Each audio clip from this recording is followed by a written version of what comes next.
మోషే తన కర్ర చాపమని చెప్పింది దేవుడు.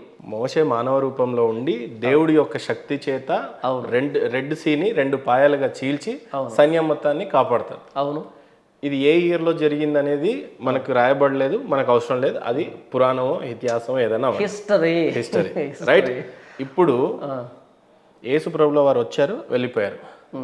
అలాంటి అద్భుతాలు మళ్ళీ ఈ ఎర్ర సముద్రాన్ని 2 పాయలుగా చీల్చినటువంటి అద్భుతాన్ని మీరు ఏమైనా చూసారా ఈ 2000 సంవత్సరాలు? జరగాల్సిన అవసరం లేదు కదా. ఎందుకు? అక్కడ ఇశ్రాయేళ్ళు వస్తూ ఉన్నప్పుడు ఎర్ర సముద్రం ఒడ్డు వచ్చింది. దేవుడు తన బాహుబలాన్ని చూపించడానికి అద్భుతాన్ని చేశాడు. ఇప్పుడు అలాంటి అద్భుతం అవసరం లేదు కదా. ఇప్పుడు దేనికి అది? ఒకప్పుడు రైట్ బ్రదర్స్ అప్పుడు ఎందుకు అద్భుతం చేయాలనుకున్నాడు దేవుడు? తన శక్తిని కనబరచాలి కదా. ఇప్పుడు వద్దా ఆయనకి? ఇప్పుడు ఎందుకు? Establish truth. అప్పుడున్న మానవులు ఎక్కువగా, ఇప్పుడున్న మానవ జనం ఎక్కువనా? ఎక్కువ మందిని కాపాడాలా, అప్పుడు తక్కువ మందిని కాపాడాలా? తక్కువ కాదు, ఎక్కువ తక్కువ కాదు. ఇక్కడ ఇప్పుడు అలెగ్జాండర్ ఫ్లెమింగ్ యాంటీబయాటిక్ కనిపెట్టేస్తాడు.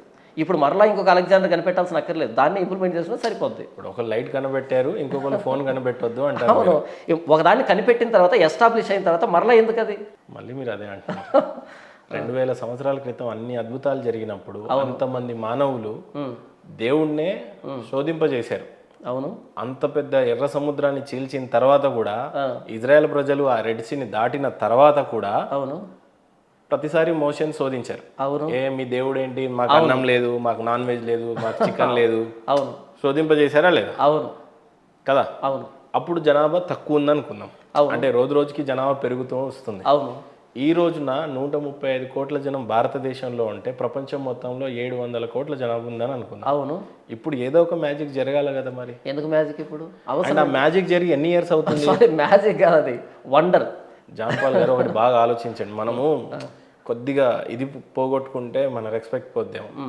రెడ్ సీని చీల్చినటువంటి మోషే, ఓకే, అలాంటి ప్రవక్తలు ఇప్పుడు లేరా? లేరు. ఇప్పుడు వచ్చినటువంటి జాన్ పాల్ దొంగ, బ్రదర్ సతీష్ దొంగ, విజయ్ రెడ్డి దొంగ, లేకపోతే ఈ సోకాల్డ్ ఫాదర్ పాస్టర్లు అంతా దొంగ, ఇదంతా అబద్ధం చెప్తాను అని చెప్పడానికి మరి ఎట్లా? మరి అప్పుడు అట్లా దాన్ని చెప్తాను. మోజెస్ ప్రాఫెట్, ప్రవక్త. Pastor John Paul pastor. నేను పాస్టర్, నేను ప్రాఫెట్ని కాదు. తెలుగులో ఏమంటారు పాస్టర్ని? కాపరి, సంఘ అధ్యక్షుడు, సంఘ నాయకుడు. ప్రవక్త అని ఎవరిని అంటారు? ప్రవక్త అంటే దేవుడు ఆయనతో మాట్లాడతాడు, దేవుడు ఆయనతో మాట్లాడి ఆయన ద్వారా కొన్ని చర్చిలో ఫాదర్లు పాస్టర్లు ఏమంటారో తెలుసా? ఈ రాత్రి దేవుడు నాతో మాట్లాడాడు, ఫలానా దీపక్ నీ లైఫ్ మారబోతుంది, ఈరోజు నువ్వు నడుస్తావు, నీకు గర్భం ధరిస్తుంది, నీ కళ్ళు తెరవబడతాయి, అవును, దేవుడు నాతో మాట్లాడాడు. అవును. ఏందన్నా ఇదంతా? నాకు 2 ఛానల్ ఉన్నాయన్న. Jesus Christ the only solution అనేది నా సండే ప్రసంగాలు పెట్టడానికి, వుల్వ్స్ ఇన్ షీప్స్ క్లోతింగ్ అనేది 2nd ఛానల్. ఇప్పుడు మీరు అన్నారే దీపక్ పిలుస్తున్నాడు, నీ గర్భం రాబోతు అన్నావు కదా, ఇలాంటి దొంగలందరినీ వీళ్ళు గొర్రె చర్మం వేసుకున్న తోడే. క్లియర్ గా చెప్పండి, జాన్ పాల్ గారే సరైన పాస్టరు, దినకరన్ అనేవాడు దొంగ, సతీష్ అనేవాడు దొంగ, విజయ్ అనేవాడు దొంగ. ఇది క్లియర్ గా చెప్పరాదన్నా? నేను అదే చెప్తున్నాను అన్న. వుల్వ్స్ ఇన్ షీప్స్ క్లోతింగ్ అని ఛానల్ పెట్టి, వుల్వ్స్ ఇన్ షీప్స్ క్లోతింగ్ అంటే గొర్రె చర్మం వేసుకున్న తోడేళ్ళు అని ఆ ఛానల్ పెట్టి, ఆ ఛానల్లో వీడియోలు పెడుతున్నా, అంటే విత్ ఫోటోలతో వీడియోలతో పెడుతున్నా. జాన్ పాల్ గారు వంటి తక్షణ కర్తవ్యం ఏంటంటే ఫస్ట్ హిందువులను మార్చడం కాదు, హిందువుల నుంచి మారవబడ్డ క్రిస్టియన్స్ ఉంటారు కదా, వాళ్ళని మార్చాలి మీరు ఫస్ట్. నేను అదే చేస్తున్నాను. పాల్ దినకరన్ చేసిన ప్రసంగాలు, బ్రదర్ సతీష్ గానీ, అవును, లేకపోతే బ్రదర్ అనిల్ గానీ, వీళ్ళ నుండి రక్షించాలా మీరు? నేను అదే చేస్తున్నాను. 2nd ఛానల్ పెట్టి అదే చేస్తున్నాను. చెప్పండి మరి ఏం చెప్పాలనుకుంటున్నారు మీరు అలాంటి వాళ్ళకి? నేనేం చెప్పాలనుకుంటున్నానంటే, క్రైస్తవులకి ప్రామాణిక గ్రంథం బైబుల్. ఈ బైబుల్కి కుడికి కానీ ఎడమకి కానీ పోయేవాడు క్రైస్తవుడు కాదు. మీరన్నా సతీష్ అన్నారు, లేకపోతే బెల్లంపల్లి ప్రవీణ్ కుమార్ అన్నారు, పాల్ దినకరన్, వీళ్ళు ఉన్నారు కదా. బైబుల్కి వాళ్ళు చేసే టీచింగ్కి అసలు పొంతం లేదు, చాలా దూరంగా వెళ్ళింది. మీరే పాయింట్అవుట్ చేశారు, దీపక్ దేవుడు నిన్ను పిలుస్తున్నాడు, నీ గర్భం రాబోతుంది. ఇది బైబిల్లో లేదు. జస్ట్ వాళ్ళు ఒక బిజినెస్ చేస్తున్నారు దేవుణ్ణి. కాబట్టి నిజంగా క్రైస్తవులు దేవుని ప్రేమించాలంటే ఈ బైబిల్ దగ్గరకు రండి. ఈ బైబిల్ ఉన్న వాక్యం ఏం చెప్పిందో దాని ప్రకారంగా ప్రభువైన యేసుక్రీస్తుని సేవించండి. అంతేగాని వ్యక్తులను చూసి, ఆ డ్రామాలు చూసి క్రైస్తవ్యాన్ని వెక్కిరించకండి, ఇలాంటి వాటిని సపోర్ట్ చేయడం ద్వారా అన్నది నేను చెప్తున్నాను అన్న. దీనికోసం నేను పాటుపడుతున్నాను. 2 ఛానల్ పెట్టి ఏది వాక్యం అని చెప్తున్నాను ఒక ఛానల్లో, ఇంకో ఛానల్ పెట్టి వాక్యాన్ని ఎలా వక్రీకరిస్తున్నారో, భక్తిని ఎలా బిజినెస్ చేస్తారో, యేసుప్రభుని ఎలా అవమానిస్తున్నారో క్రైస్తవుల పేరుతో, క్రైస్తవ నాయకుల పేరుతో అన్నది సెకండ్ ఛానల్లో చెప్తున్నాను. నా వంతు నేను ప్రయత్నం చేస్తున్నాను. పాస్టర్ విజయ్ ప్రసాద్ రెడ్డి గారికి పడుతుందా అండి? అస్సలు పడదన్నా. కారణం ఎందుకు విభేదించారు మీరు? ఎందుకు విభేదించారంటే బైబిల్లో ఉన్నటువంటి సత్యాన్ని సత్యంగా ప్రకటించకుండా వ్యక్తుల దయను సంపాదించుకోవడానికి, ఫేవరెట్ అంటే ఫ్యాన్స్ని సంపాదించుకోవడానికి వాక్యాన్ని వక్రీకరిస్తున్నాడు. రీసెంట్గా ఏదో ఛానల్కి వెళ్ళి, క్రాంతి గారి ఛానల్లోకి వెళ్ళి అక్కడ ఒక క్రైస్తవుడు అనుకోనటువంటి ఒక నినాదాన్ని చేయడం ద్వారా క్రైస్తవ్యాన్ని అవమానపాలు చేశాడు. నినాదం ఆయన జై కొట్టమని అడిగాడు క్రాంతి గారు, ఆయన నమ్ముకున్నటువంటి దేవుడికి. ఈయన జై కొట్టాడు. ఒక క్రైస్తవుడు యేసు ప్రభు తప్ప ఇంకెవరికి జై కొట్టాడు. అలా ఏంటంటే ఇలాంటి ఒక భావాన్ని తీసుకొని వస్తున్నాడు. అది తప్పు, బైబిల్ దాన్ని సమర్థించదు. కనుక ఇలాంటి వ్యక్తుల మీద ప్రధానంగా విజయ్ ప్రసాద్ రెడ్డి గారిని మీరు చాలాసార్లు, చాలా చోట్లలో, చాలా సందర్భాలలో ఎక్కువగా అపోజ్ చేశారు. అవును. కారణం ఏంటి? అసలైన ది లూకి లేదా ఏంటి? అదే ఆయన చేస్తున్న బోధ కానీ ఆయన ఏ రకమైన బోధనలు చేశారని అంటే ఒకటని కాదు కదా. నేను ఆ వీడియోలో చెప్పేసి తెలీదు అంతో ఇంతో విజయ్ ప్రసాద్ రెడ్డి గారు నాకు ఇష్టం అనిపిస్తాడు. ఎందుకంటే చాలా విషయాలలో మోటివేషన్ పాయింట్ ఆఫ్ వ్యూలో యంగ్స్టర్స్ కి అవన్నీ. బైబిల్లో మోటివేషన్ లేదు. బైబిల్లో మోటివేషన్ లేదు. ఈ మోటివేషన్ అన్నది బైబిల్కి అగెయిన్స్ట్. నా మాట మిమ్మల్ని కనుక బలపరిచి మీరున్న బాధ నుంచి బయటకు తీసుకొని వస్తే ఇక మీకు దేవుడు అక్కర్లేదు. బైబిల్ అది చెప్పలే. మనం పడుతున్న ప్రతి బాధకి మన పాపం కారణం. ఆ పాపం పోయినప్పుడే నిజమైనటువంటి స్వేచ్ఛ, స్వాతంత్రం వస్తుంది. అది ప్రభువైన యేసుక్రీస్తు ద్వారానే జరుగుతున్నది బైబిల్ చెప్పింది. నేను మోటివేట్ చేయడం ఏంటి? నా మాట మిమ్మల్ని ఓదార్చినప్పుడు ఇక దేవుడు దేనికి? కాబట్టి ఈ మోటివేషన్ అన్నది క్రైస్తవ ప్రామాణికం కాదు. సువార్త బైబిల్ చెప్పింది. ఈయన మోటివేషన్ స్పీకర్ మీరు అన్నట్టుగా. కాబట్టి ఈయన పాస్ట్గా ఫిట్ గాడు. కాబట్టి నేను అపోజ్ చేస్తున్నాను. ఎప్పుడైనా ఫోన్ చేశారా మీకు విజయ్ ప్రసాద్ రెడ్డి? చేయలేదు, చేయబోను. మీకేమైనా ఫోన్ చేసి ఏమైనా థ్రెట్ చేశారా? పొరపాటును కూడా థ్రెట్ వచ్చేది. చాలా థ్రెట్ కాల్స్ వస్తాయి నాకు. ఫోన్ చేస్తారు, తిడతారు. ఆ రికార్డింగ్స్ కూడా ఉన్నాయి. చాలా రకాలుగా ఉంటాయి నాకు. కానీ నేనైతే ఫోన్ చేయలేదు. కొత్తగా తెలుసుకోవాల్సిన ఏం లేదు నాకు ఆ వ్యక్తి దగ్గర నుంచి. హిందువులకి భారతదేశంలో ముంపు ఏదైనా ఉంది అంటే అది క్రిస్టియానిటీయే. సారీ, తొందరలోనే క్రిస్టియానిటీ మొత్తం కూడా హిందువులను మార్చే క్రమంలో బిజీగా ఉన్నారు. అతి తొందరలో ఉన్నటువంటి తక్కువ క్రిస్టియన్స్, ఇప్పుడు మీకు నిజం చెప్పాలంటే చౌదరీస్లో క్రిస్టియన్స్ అయిపోయారు, ఎస్సీలో క్రిస్టియన్స్ అయిపోయారు, ఎస్టీలో క్రిస్టియన్ అయిపోయారు, బీసీలో. కానీ సర్టిఫికేట్స్ మీద ఇంకా అది హిందువుగానే ఉంటుంది. ఇప్పుడు సపోజ్ మీరు ఇందాక అన్నారు మీ పేరు మణికంఠనే ఉండొచ్చు, నాకు తెలిసి సర్టిఫికేట్ అనేది తెలియదు. అవును, మణికంఠ. అప్పుడు జనం అనేది ఏ రకంగా కౌంట్లోకి తీసుకుంటారు పాపులేషన్లో? మీరు హిందువుగానే తీసుకుంటారు. ఈ భారతదేశంలో చాలా మందికి తెలియని విషయం ఏంటంటే వీళ్ళు ఎప్పుడో క్రిస్టియన్లుగా మారిపోయారు, కానీ ఇంకా మా పాపులేషన్ ఇంత 100 కోట్లు ఉంది, వీళ్ళు ఇంకా 20 కోట్లు 30 కోట్లుగానే అంటున్నారు. కానీ వాస్తవంగా క్రిస్టియానిటీ నుండి హిందూ మతాలకి పెను ముంపుగా లేదా? అస్సలు లేదన్నా. నేను దానికి పదే చెప్తున్నా, Christianity is not a religion.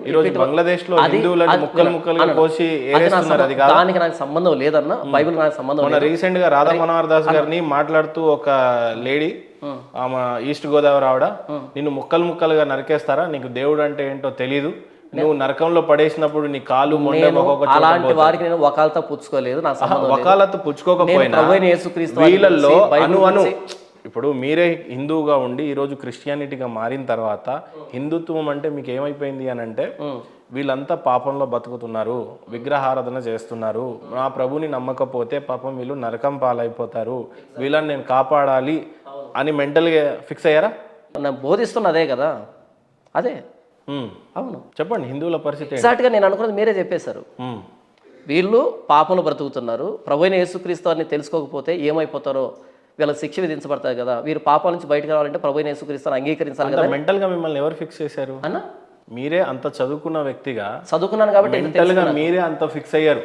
వీళ్ళందరినీ నరకంలో కాదు స్వర్గం వైపు నడిపించాలో, అబద్ధపు దేవుడిని కాదు నిజమైన దేవుడిని విశ్వసించే విధంగా నేను కంకణం కట్టుకొని వీళ్ళందరినీ కాపాడాలి అని.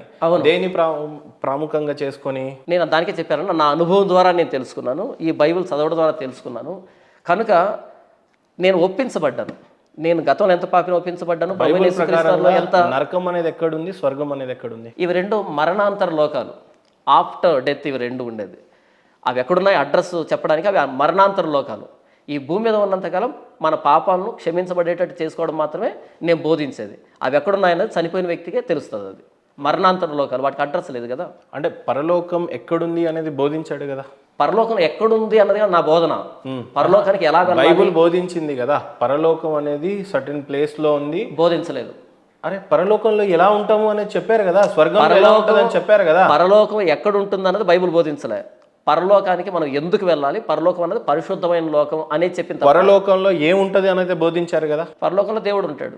ఏ రకంగా అక్కడ మన జీవన శైలి ఉంటుందని కూడా బోధించాడు కదా. అక్కడ పరిశుద్ధత ఉంటుంది, దేవుడు ఉంటాడు అని మాత్రం చెప్పింది తప్ప అక్కడ ఎలా ఉండబోతుందో మన బైబిల్ చెప్పలే. పోనీ నరకం ఎలా ఉంటుంది అనేది బోధించబడ్డది. బోధించబడింది. ఏముంటది నరకంలో? ఇక్కడ చేసిన పాపాలను బట్టి అక్కడ కుమిలి ఏడ్చడం, దేవునికి దూరమైనటువంటి స్థితి, అది వేదనకరమైన స్థలం, బాధతో కూడుకున్నటువంటి స్థలం. అక్కడ అగ్ని ఆరదు, పురుగు సావదు అనేటువంటి ఒక అసహ్యకరమైనటువంటి పోలిక చేయబడింది నరకాన్ని కూర్చి. 10 రూపాయలు దొంగతనం చేసినా దొంగే, అవును. 1,00,000 రూపాయలు దొంగతనం చేసినా దొంగే. దొంగే. పాపాన్ని బట్టి శిక్ష ఉంటుందా, లేకపోతే నువ్వు ఇంత పాపం చేసావు కాబట్టి అంత శిక్ష ఉంటుందని చెప్పిందా బైబిల్? 10 రూపాయల, 100 రూపాయల, 1,00,000 రూపాయలు కాదు ఇక్కడ మ్యాటరు. దొంగతనం చేసే నేచర్ మనలో ఉంది, దాన్ని పాపం అని చెప్పింది బైబిల్. సార్ నేనేమంటా, మీరు ఒక రకంగా బతుకుతారు, నేను ఒక రకంగా బతుకుతాను. అవును. నేను బతికినన్ని రోజులు నేను అతి ఎక్కువగా పాపాలు చేయొచ్చు, నాకంటే ఎక్కువగా మీరు చేయొచ్చు. అవును. కానీ అక్కడ జడ్జిమెంట్ డే అనేది ఒకటి ఉంటుంది అనేది రాసిపెట్టి. అవును, ఉంది. ఆ జడ్జిమెంట్ డేలో మీకు పురుగు ఆరదు, ఇది సావదు, ఇది అంతా రాసిపెట్టుంది. అవును. కానీ ఎంత తప్పు చేస్తే అంతే శిక్ష అని రాసిపడిందా? లేదు నువ్వు మర్డర్లు చేసావు, మానభంగాలు చేసావు, అందరికి ఒకే రకమైన శిక్ష ఉంటుందా? అందరు ఒకేలా కాలుతా ఉంటారు, ఆర్తనాదాలు చేస్తూ ఉంటారు, ఇలా జరిగి ఉంటుందా? అది చెప్పండి. బైబిల్ ఏం చెప్పిందంటే నీతిమంతుడు లేడు, ఒక్కడు లేడు, ఏ భేదం లేదు, అందరూ పాపం చేసి దేవుడు అనుగ్రహించిన మహిమను పొందలేకపోతున్నాం. మంచివాడు అనేవాడు లేడు. నేను దొంగతనం చేయలేదు కాబట్టి నేను మంచివాడిని కాదు, నాకు అవకాశం రాలేదు కాబట్టి నేను చేయలే. అవకాశం వచ్చి చేస్తాను, ఎందుకంటే నేచర్ ఉంది అది నాకు. ఎందుకంటే నీతిమంతుడు లేడు, ఒక్కడు లేదు. కాబట్టి ఇక్కడ దొంగతనం చేశాడా చేయలేదా, తప్పు చేశాడా లేదా, ఎంత తప్పు చేశాడు అన్నది ఆ ప్రశ్న ఇక్కడ. By born we are sinners. మనుషులు బై బోర్న్ సిన్నర్స్, జన్మతః పాపులు, కర్మతః పాపులు. కాబట్టి దొంగతనం చేశాడు కదా నరకంలో వేయడు. మనలో పాప స్వభావం ఉంది. నేను పాపం చేయట్లేదంటే పాపం చేసే అవకాశం రాలే నాకు, లేదా అవకాశం వచ్చినా కొన్ని సమాజాన్ని భయపడి అడ్డు పెట్టుకున్నాను తప్ప పాపం చేసే స్వభావం నాలో ఉంది. కాబట్టి నేను పాపం స్వభావం కలిగిన వాడిని కాబట్టి నేను నరకానికి వెళ్తాను అంతే. అక్కడ డిగ్రీస్ లేవు. ఇప్పుడు 10 రూపాయలు చేశాడు, 100 రూపాయలు చేశాడు, డిగ్రీస్ లేవు.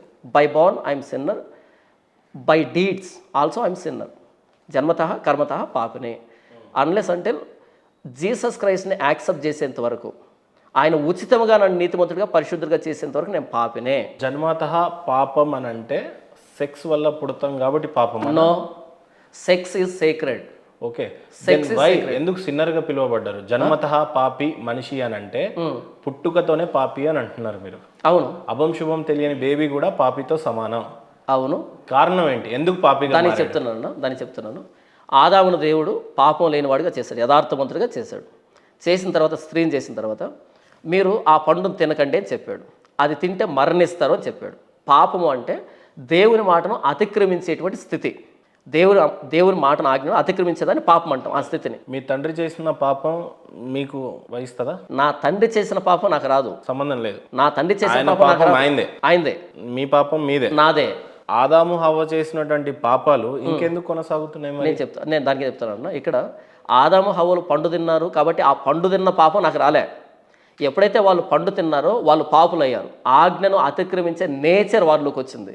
ఇప్పుడు వారిలోంచి నేను వచ్చినప్పుడు వారి బ్లడ్ నాలో ఉంది, వారి మజిల్ నాలో ఉంది, వారి DNA నాలో ఉంది, వారి స్వభావం కూడా నాలో ఉంది. ఇది పాపి లో నుండి పాపి బయటకు వస్తారు. పాపం చేయడానికి ప్రధాన కారణం ఎవరు? ఆదాం హవ్వనా, లేకపోతే పాపం చెయ్యమని చెప్పినటువంటి సైతాన్ పేరు ఏం పేరు ఉంటుంది? సర్పం పేరే ఒకటి ఉంటుంది, అపవాది, సాతాను. సాతానికి ఒక పేరు ఉంటుంది. ఆయన ఒక రూపంలో వచ్చి లూసిఫర్ అని పిలుస్తారు. లూసిఫర్ చెప్పితే హవ్వ ఆ పండు తింటది. పాపం చేసింది ఎవరు? హవ్వ, ఆదాము. ఎవరి చేత పాపం చేయబడ్డారు? పాపం చేయడానికి ప్రేరేపించబడ్డారు. ఎవరు ప్రేరేపించారు? అపవాది చేత. రైట్, లూసిఫర్ చేశాడు. అవును. అప్పుడు శత్రువు దేవుడికి మానవుడు అవ్వాలా, లూసిఫర్ అవ్వాలా? ఇద్దరు కావాలి. మరి లూసిఫర్ని ఏమని శిక్షించాడు అప్పుడు దేవుడు? చెప్పాడు కదా, స్త్రీ సంతానానికి నీకు వైరం కలుగజేస్తాను. లూసిఫర్ దాన్ని అంటున్నాను. ఇక మీదట నీవు పొట్టతో ప్రాగుతావు, మట్టి తిని బ్రతుకుతావు అని చెప్పాడు. భూ జంతువులే కల్లా శపించబడిన దాని అవుతావు అని చెప్పాడు. అంటే పాముగా చూస్తారు. నాగుబాం కాదు నేను మాట్లాడుతున్నాను. నాగుబామును రసెల్స్ వైపులో మాట్లాడలేదు. నాకు అక్కడ రాయబడింది ఏంటంటే ఘట సర్పము. అని రాయబడింది. లూసిఫర్ అయితే ఆల్రెడీ ఒక సైతాన్, అవును, ఆయన పాముతో ఎందుకు ఉంటాడు? నేను అదే అంటున్నాను. అక్కడ సర్పెంట్ అన్న దగ్గర నాగుపాము గురించి కాదు రాసింది, సర్పెంట్ అన్నది. అంటే ఇప్పుడు లూసిఫర్ పైన ఆల్రెడీ పాకుతా ఉన్నాడు. ఆల్రెడీ పాకేవాడిని పొట్టతో పాకమని చెప్పించడం ఏంటి? ఆల్రెడీ పాకుతున్న వ్యక్తిని అంటే అంతకుముందు కాళ్ళు చేతులు ఉండాలి, అవి పోతేనే పొట్టతో పాకుతాడు, అదే శాపం అవుతుంది. లూసిఫర్ని ఎవరు సృష్టించారు? దేవుడే. ఎలా? Angelic being. ఇక్కడ క్లుప్తంగా చెప్పండి, లేకపోతే కన్ఫ్యూజన్ అయ్యే ఛాన్స్. కానీ నాకు అర్థమైంది. ఇక్కడ ఈ అపవాది ఈ సర్పాన్ని వాడుకున్నాడు, హవ్వతో మాట్లాడి ఆ పండును తినిపించేటట్టుగా, దేవుని ఆజ్ఞ అతిక్రమించేటట్టుగా. అది వచ్చినప్పుడు ఇక్కడ సర్పం వేరే, లూసిఫర్ అనేవారు ఎవరు, ఎవరి చేత సృష్టింపబడ్డాడు? దేవుని చేతనే సృష్టించబడ్డాడు. ఏంజలిక్ బీయింగ్, దూత, దేవుని సముఖంలో ఉండేటువంటి దూత. ఆ దూత దేవునికి వ్యతిరేకంగా మానవులు ప్రేరేపించేట్టుగా ఆ సర్పాన్ని వాడుకొని వీరి చేత పాపం చేయించాడు. లూసిఫర్ని సృష్టించినటువంటి దేవుడు, అవును, ఆదాము హవ్వని సృష్టించాడు. అవును, దేవుడి ప్రమేయం లేకుండా ఏది జరగదు. దేవుడి ప్రమేయం లేకుండా లూసిఫర్ ఎందుకు కదిలాడు?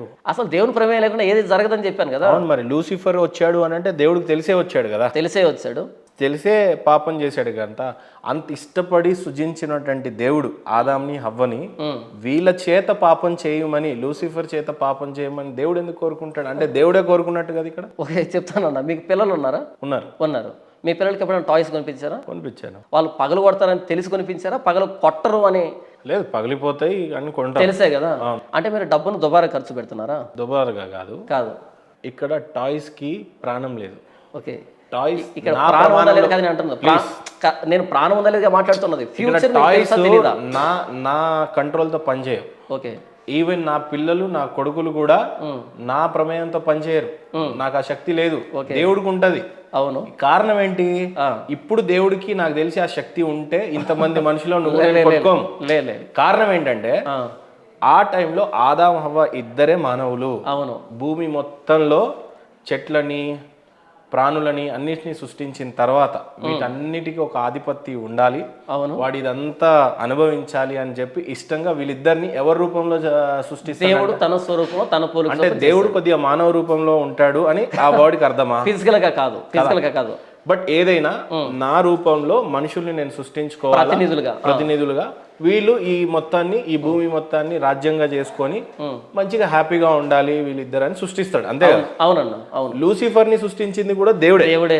కానీ అదే లూసిఫర్ ఆయన ప్రమేయం లేకుండా వచ్చి, ఆయన ప్రమేయంతోనే వచ్చి మరి అప్పుడు ఏముంటది అన్న? అదే కదా అదే నేను అంటున్నాను. మీరు పిల్లలకి టాయ్స్ కొనిచ్చేటప్పుడే వాళ్ళు పగలు కొడతారని భవిష్యత్తు తెలుసు మీకు, అర్థమైందా?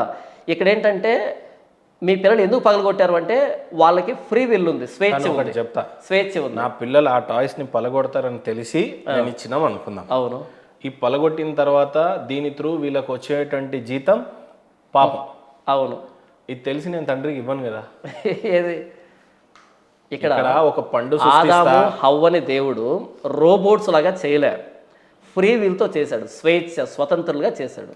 ఎక్కడ ఫ్రీ విల్ ఉంటుందో అక్కడ వైలేషన్ ఉంటుంది, అతిక్రమించడం ఉంటుంది. అతిక్రమణ జరుగుతుందని దేవుడికి తెలుసు, దానికి సంబంధించినటువంటి ప్రాయచిత్తాన్ని కూడా దేవుడు ఏర్పాటు చేశాడు. కాబట్టి ఇక్కడ మనల్ని రోబోట్గా చేస్తుంటే దేవుడు ఆదాము హవ్వల్ని, ఈ పాపం అనే ప్రస్తావనే రాదు.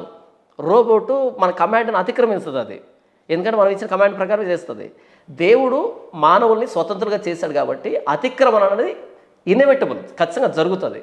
భవిష్యత్ జ్ఞానాన్ని ఎరిగిన దేవుడు ఆయన. వాళ్ళు పాపం చేస్తారని తెలుసు, అయితే వారి చేతికే ఇచ్చాడు. వాళ్ళు పాపం చేశారు, వారి పాపాన్ని దేవుడు మరలా ప్రాయచిత్తాన్ని ప్రభువుని యేసుక్రీస్తు రూపంలో ఇచ్చాడు. ఇందులో కాంట్రడిక్షన్ ఏముంది? ఇందులో దేవుని తప్పు పట్టాల్సిందే ఉంది.